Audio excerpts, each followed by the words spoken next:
5 veterans whose remains have gone unclaimed will be laid to rest next month, thanks to an organization making it their mission to make sure veterans get a proper funeral. 5 News reporter Catherine Gilker tells us unclaimed remains are more common than you might think.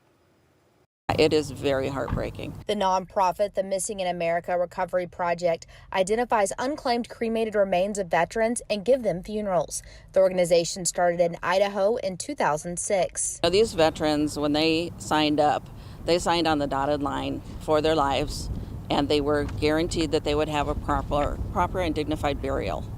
And some of these haven't gotten that, and our goal is to make sure that they get that, what they're deserved. Gina Gustafson is a volunteer for the organization and is planning the funeral at the Fort Smith National Cemetery for 5 veterans and 1 spouse of a veteran. These unclaimed veterans were part of 55 unclaimed cremains at a Fort Smith funeral home.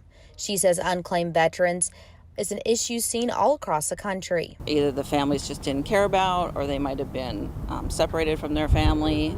Unfortunately, there's a lot of PTSD. There's a lot of homeless veterans. Gustafson says even though her and her husband are not veterans, they come from a family of veterans, so this is a cause that's near and dear to their hearts. They put their lives on the lines for us, for our freedom, and they deserve way more than this.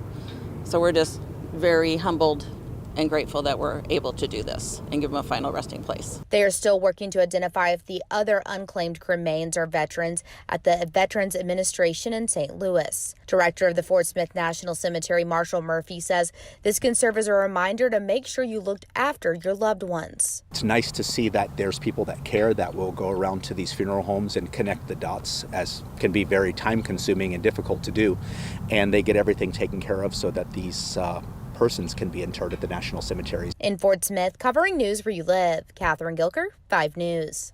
The Missing in America Recovery Project invites everybody to attend the funeral for the veterans on March 4th in the morning at 11 at the Fort Smith National Cemetery.